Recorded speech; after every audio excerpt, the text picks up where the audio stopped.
primer is struck, and the gunpowder column begins to burn instantly, creating tens of thousands of pounds of hot gas pressure behind a precision-machined one-piece copper hollow point projectile.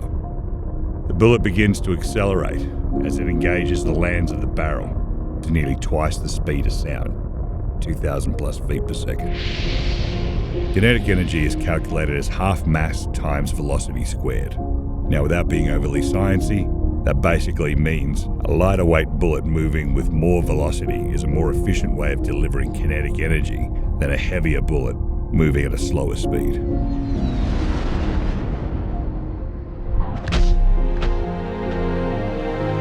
It also has the advantage of less felt recoil to the shooter. In addition to less weight in the carry gun, because each round weighs substantially less than a traditional lead core bullet. If the target is a hard target, glass, sheet metal, wood, it tears right through without deviating.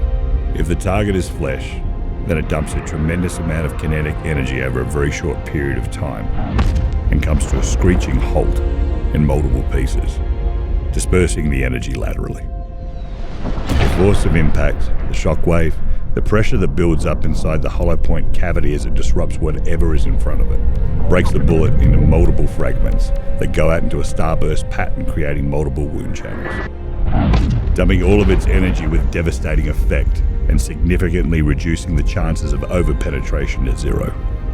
But the shock that's delivered to the target, that velocity decelerating to zero so suddenly, sends waves that disrupt other systems in the body, not just those that are hit by the fragments.